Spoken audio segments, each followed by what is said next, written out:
Why you wouldn't last a day at Ground Zero as a responder. Imagine it is early morning, September 11th, 2001. The day began like any other in New York City sky, a bright, unbroken blue, the air mild and pleasant, people on their way to work, school, and ordinary routines. At 8:46 a.m., a passenger airplane, American Airlines Flight 11, struck the North Tower of the World Trade Center. It was a moment of confusion. Many thought at first it was an accident, a tragic navigation error, but then, just 17 minutes later, at 9:03 a.m., a second plane, United Airlines Flight 175, struck the South Tower. In that instant, it became clear. This was no accident. It was an attack. The attacks were carried out by 19 men associated with the extremist terrorist group known as Al-Qaeda, led by Osama bin Laden. Their purpose was to inflict maximum destruction and terror on the United States, striking symbols of economic power, military strength, and political influence. They hijacked 4 commercial flights. 2 planes targeted the Twin Towers. A third plane, American Airlines Flight 77, struck the Pentagon near Washington, D.C. A fourth plane, United Airlines Flight 93, was also hijacked but crashed into a field in Pennsylvania after passengers tried to retake control. Back in Manhattan, the World Trade Center complex became a scene of confusion and fear.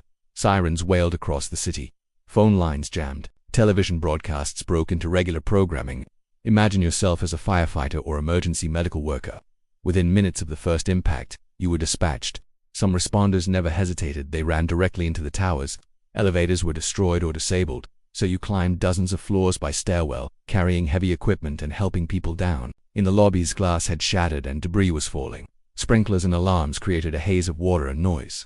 At 9:59 a.m., less than an hour after the second impact, the South Tower collapsed. An enormous cloud of dust and pulverized concrete surged through the streets, turning morning into a gray twilight. Survivors stumbled through the darkness, covering their mouths, searching for air and direction.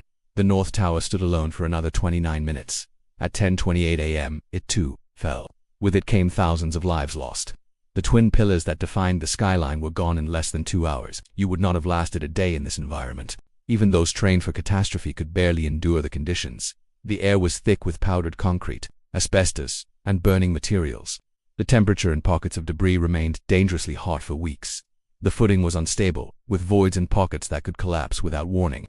Radios failed, and the normal systems of command and communication fell apart. First responders did not know how many were alive beneath the wreckage. They formed bucket brigades to clear rubble piece by piece. They searched for any sound, a knock, a faint voice, a tapping signal that someone was there. They worked in 12-hour shifts, or longer, day after day.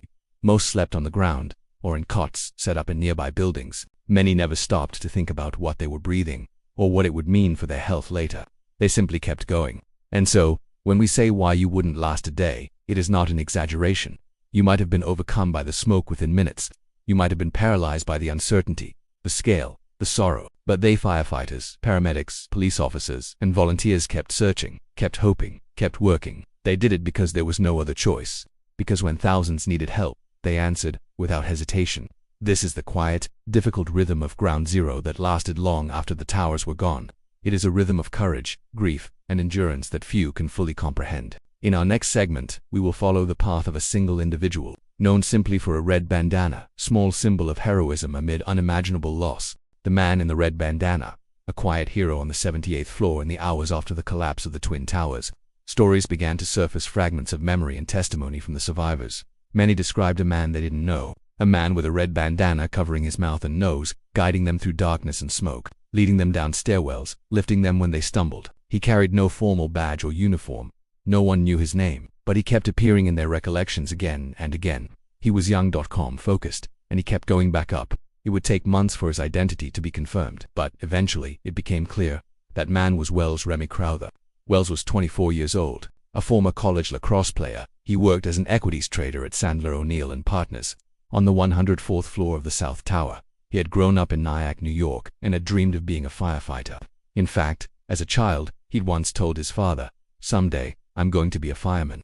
He always carried a red bandana in his pocket, a habit since boyhood. His father had given it to him. At 9:03 a.m., when United Airlines Flight 175 crashed into the South Tower, the aircraft tore through floors 77 to 85. Wells was on the 104th, but he made it down at least as far as the 78th floor, the sky lobby, where many people had gathered, injured and disoriented. What happened next is pieced together from the survivors he helped. They remembered the man in the red bandana taking charge. He shouted over the chaos, "Everyone who can stand, stand now. If you can help others, do so, follow me. He carried a woman on his back, directed others toward the only usable stairwell, and led them down 17 floors. But he didn't stop there. Wells went back up into the smoke, into the flames. He found more people, helped them down. Again, he returned. It's believed he saved at least 10 lives, possibly more. He never made it out. His body was later found alongside firefighters and emergency personnel in what had become the lobby area. He had stayed behind to help, just as he'd always said he would. Wells' story became widely known after a 2002 New York Times article, which quoted several survivors who mentioned a man with a red bandana. His mother, Allison, red it tanned, knew she had given Wells that same red bandana years before. Since then, his story has been told in documentaries, presidential speeches, and books. But it's not the fame that matters. It's the quiet kind of bravery, the kind that doesn't ask for anything, the kind that steps forward while others are frozen, the kind that keeps going back up, even when there's every reason not to. In a world filled with unimaginable noise and fear, one man in a red bandana became a thread of hope, a reminder that even in humanity's darkest hours, light can break through, and that sometimes the greatest courage is silent. The lost voices of Flight 93 echoes from the sky. It was a clear Tuesday morning. United Airlines Flight 93 took off at 8:42 a.m. from Newark, New Jersey, bound for San Francisco. There were 44 people on board, 33 passengers, 7 crew members, and 4 terrorists.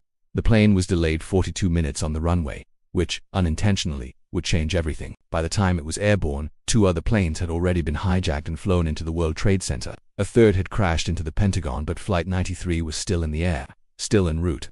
The hijack begins at 9:28 a.m. The plane suddenly jolted. The cockpit voice recorder captures violent sounds, muffled screams, scuffling. The hijackers stormed the cockpit, likely killing the pilots. Then came silence. A voice, with a heavy Middle Eastern accent, crackled over the intercom. "Ladies and gentlemen, hear the captain. Please sit down, keep remaining seating. We have a bomb on board." It was Ziad Jarrah, one of the 4 hijackers. He was now piloting the plane, turning it toward Washington, D.C., the likely target, the Capitol building, or possibly the White House. But Flight 93 was different from the others. The delay in takeoff meant passengers still had cell service during the hijack, and they began calling their loved ones. The phone calls. Whispers from the edge. Imagine yourself on that flight. You're strapped into a seat. The cabin is tense, hostile. The air smells like sweat, fuel, fear. You see a hijacker with a red belt strapped across his chest. You hear the sobs. You fumble with the seatback phone or your cell and you call home. The calls came one after another. Calm voices, trembling voices, heartbreaking clarity. Todd Beamer, a 32-year-old businessman, dialed a GTE operator and relayed everything. "There's 3 guys. They've taken over the cockpit. One guy has a bomb." He didn't hang up. He recited the Lord's Prayer. He asked the operator to tell his wife he loved her and his kids. Then, as the group of passengers planned to rush the cockpit, he left her with one final phrase: "Are you ready?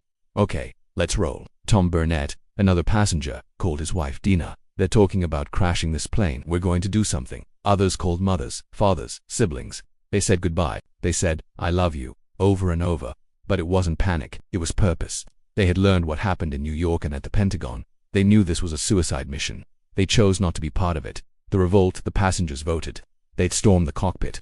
They grabbed anything they could. Trays, fire extinguishers, boiling water from the galley. They rushed the aisle. The cockpit voice recorder captures the final 30 minutes of chaos. Banging, shouting, a hijacker yelling, "They're coming. They're coming." The door slams. The struggle continues. Ziad Jarrah, piloting, tries to throw them off. He pitches the plane left and right, then up and down, trying to knock them off their feet. But they don't stop. The last audible phrases from the hijackers are panicked. Pull it down, yes, put it in the ground."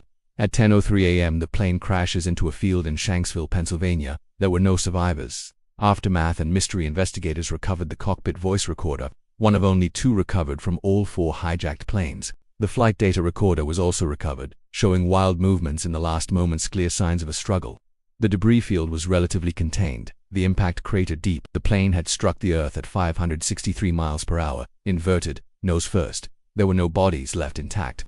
The crash site was horrific. But amidst the ashes, something stood out. This wasn't a typical hijacking. It was a counterattack. The legacy Flight 93 didn't destroy a building. It didn't kill hundreds on the ground. But it became a symbol. A monument was built in the field. A curved wall, etched with 40 names. Wind chimes ring in a 93-foot tower. Each chime is for a life lost. The U.S. government would later say that the passengers and crew of Flight 93 likely saved hundreds, maybe thousands, by preventing the plane from reaching D.C. They weren't soldiers. They weren't trained. They were ordinary people on a plane, on a Tuesday morning, and in 30 minutes, they made a decision that changed history. Inside the White House bunker, shadows, power, and panic beneath Washington. When the first plane hit the North Tower at 8:46 a.m., the White House barely stirred. When the second plane hit at 9:03 a.m., everything changed. Staffers dropped coffee cups. Phones started ringing. Secret Service radios lit up. Within minutes, agents began evacuating senior officials not to a situation room or an office but underground. Deep beneath the east wing of the White House lies the Presidential Emergency Operations Center (PEOC), a Cold Warrior bunker built to withstand a nuclear attack. It had barely been used before, but today, it became the seat of the U.S. government.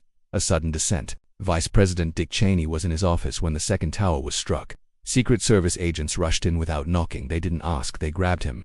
According to reports, one agent even placed his hand on the VP's back and lifted him off his feet, sprinting through hallways and staircases into the underground bunker. Soon, his wife Lynn Cheney, National Security Advisor Condoleezza Rice, and other top officials joined him, but not the president.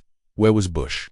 President George W. Bush had just begun reading The Pet Goat to second graders at a school in Sarasota, Florida, when his chief of staff whispered in his ear. A second plane hit the second tower. America is under attack. Bush's face froze. He sat still for 7 long seconds. Cameras clicked. Children kept reading. After the event, he left swiftly. Air Force One took off without a clear destination. The sky was now being cleared of all commercial aircraft for the first time in U.S. history. But Bush wouldn't return to Washington for several hours. It was too dangerous. Back in D.C., the bunker became the government's nerve center.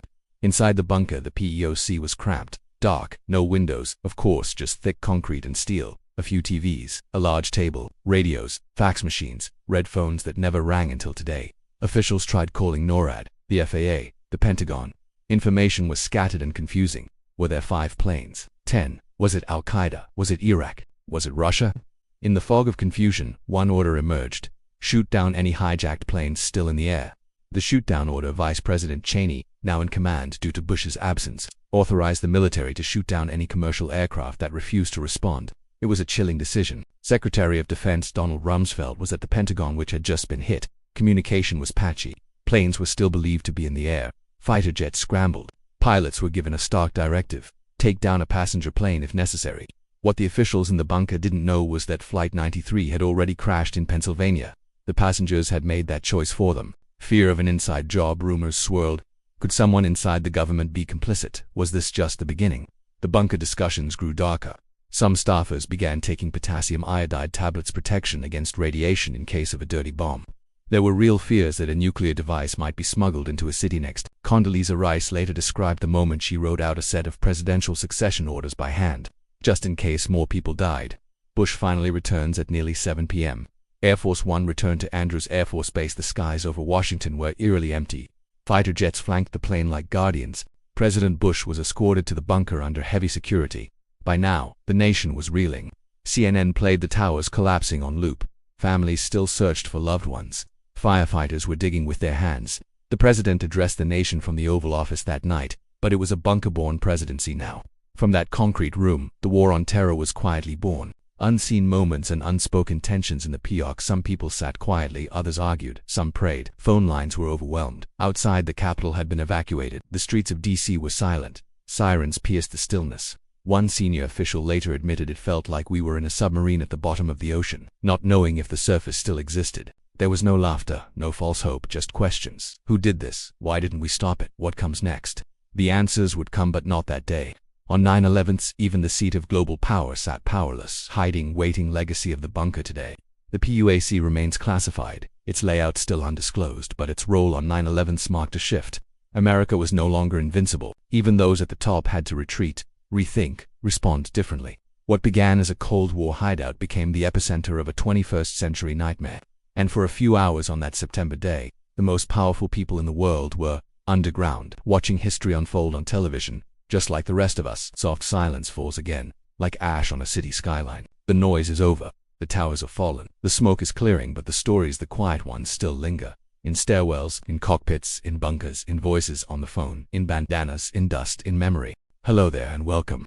Take a deep breath, and let the world around you begin to fade slowly, softly. Let the weight of the day lift from your shoulders like fog rising from an old battlefield at dawn. You're in a quiet space now. Safe. Still just you, and the steady rhythm of the past. Tonight, we are going to take a gentle journey back in time. to the era of the First World War. Not to charge into battle, not to study tactics or politics in a rush of dates and declarations. No, we're going to walk slowly through the world of those who lived it. We'll sit beside a soldier in a trench. Watch the smoke rise from a battlefield where heroes once stood. Follow whispers of a lost battalion. And see the war not from the front lines alone, but from the polished calm of a general's headquarters.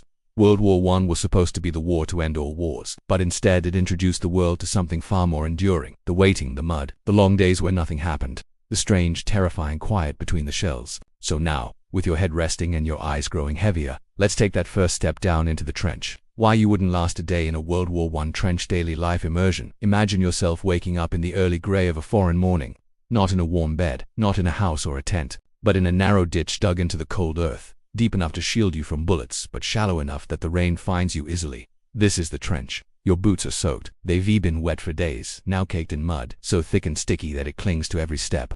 The walls of the trench are made of dirt, loosely braced with old wood, sandbags and rusted metal. You can smell rot, an earthy mix of wet soil, damp clothing, and something more, metallic, like rust, but sharper. The trench has a scent all its own, one you don't forget. Rats scurry along the edges, big ones, some as large as cats. They live here too, feeding on whatever they find. Sometimes it's old scraps of food, and sometimes it's worse. You try not to think about that. Your stomach grumbles. Breakfast, if you can call it that, is a cold biscuit or a tin of beef that tastes of salt and metal. You chew slowly, not because you're savoring it, but because there's nothing else to do. There's a man next to you, older maybe, though no one looks their age anymore. His uniform is torn at the sleeve. He doesn't say much, no one does in the morning. Everyone's saving their words, saving their strength.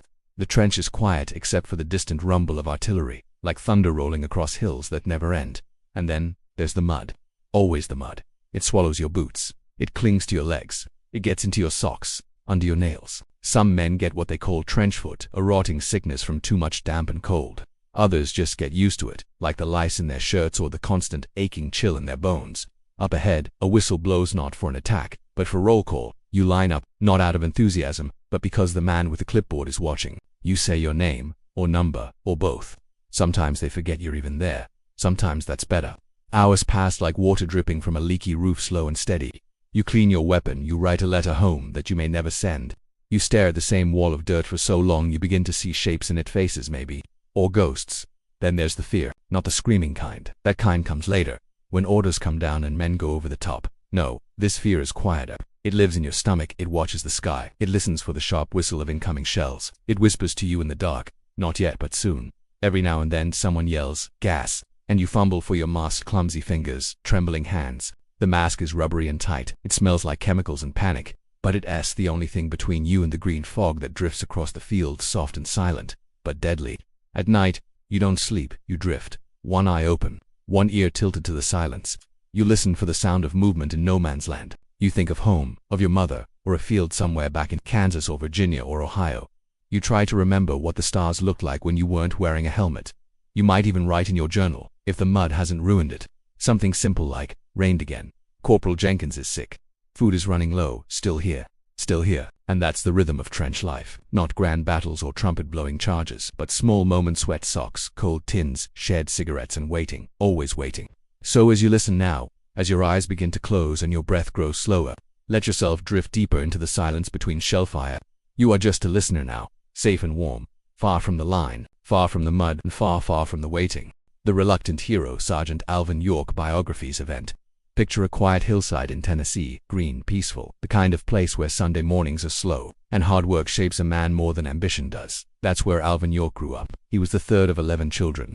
Born into a small log cabin in 1887. His family farmed, hunted, and barely got by. Alvin wasn't a scholar, not a politician, and certainly not someone who ever imagined going to war. In fact, when the United States entered World War I in 1917, Alvin wanted nothing to do with it. He was a deeply religious man, by then a recent convert to the Church of Christ and Christian Union, and he believed that killing was wrong, no matter the cause. He tried to claim conscientious objector status, meaning he didn't want to fight for moral reasons, but his request was denied. The war machine had already begun, and it had plans for him. So Alvin York packed his doubts, his Bible and his rifle, and boarded a train east to training camp. It's important to pause here, not to rush his transformation, because it didn't happen overnight. For months, he wrestled with what it meant to follow God while carrying a weapon. He was quiet in camp, respectful, not eager, but slowly, something shifted. He didn't become a bloodthirsty soldier. No, nothing like that. But he came to believe that sometimes you fight not because you want to but because someone else must be protected. And so, in the cold dawn of October 8, 1918, deep in the Argonne forest of France, Sergeant Alvin York found himself at the center of history. His unit had been ordered to advance against German machine guns hidden in the woods. It was a desperate push during the final weeks of the war. The trees were thick, the enemy invisible. Within minutes, many of York's comrades had fallen. And then came the moment. With his men pinned down and no officer left in charge, York crawled forward, alone, rifle in hand. He moved quietly, under fire, and took out a nest of machine gunners one by one, calmly, methodically, like he was back home, hunting turkeys. The German soldiers, shocked by the sudden silence of their own guns, surrendered, one, then another, then dozens. By the end of the day, York had led a small group of survivors to capture 132 enemy soldiers. Alone, he had killed at least 25 men, some say more, and somehow, he hadn't taken a single wound. But when the reporters found him later, Alvin didn't boast. He didn't write a book or start a political campaign. He didn't turn his fame into fortune. Instead, he said, a higher power than man guided and watched over me and told me what to do. After the war, he went home, back to Tennessee. He built a school, a Bible institute, and spent the rest of his life helping others in quiet ways. To the world, he was a hero, a legend, a walking miracle of battlefield courage, but to himself he was just a man who did what had to be done, and then came home. So as you lie here now, in the quiet of your own thoughts, think not of the violence or the medals but of the forest that morning, of one man, uncertain but steady, walking toward danger not for glory, but because no one else could. But two is part of war, and part of peace, the lost battalion, and the silence that followed mystery, culture, archaeology deep dive. Imagine for a moment, the Argonne forest. You've been here before, at least in your dreams. The trees are thick with moss. The light barely breaks through the canopy. The air is still, almost too still. It doesn't feel like a place where battles should happen, but they did, violently, quietly, then mysteriously. This is the setting for one of the strangest and most haunting events of World War I, the Lost Battalion. It was October 1918. The war was nearly over, though no one fighting it knew that yet. In these final weeks, every advance was desperate, and every inch of ground felt like it was soaked in 1,000 untold stories. The 77th Division of the U.S. Army was ordered to push through the Argonne. Rough terrain, limited supplies, little communication, and an enemy that knew every hill and ridge. About 550 men led by Major Charles Whittlesey moved forward into a ravine. And then, like a door slamming shut behind them, the Germans closed in.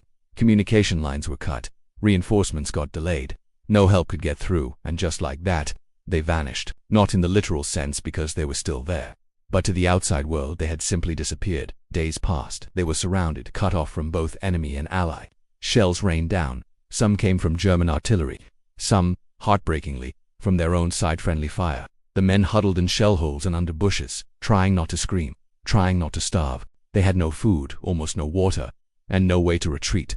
The forest swallowed their cries, but then the pigeons. You see, this was still an age before reliable radios, so the Lost Battalion carried homing pigeons, these pigeons in tiny cages. One by one, these birds were sent with desperate messages. Most were shot down, but one, a pigeon named Cher Ami, made it through, bleeding, blinded in one eye, and with a leg hanging on by a thread. Cher Ami carried the final message that saved them. Our artillery is dropping a barrage directly on us. For heaven's sake, stop it. The shelling stopped.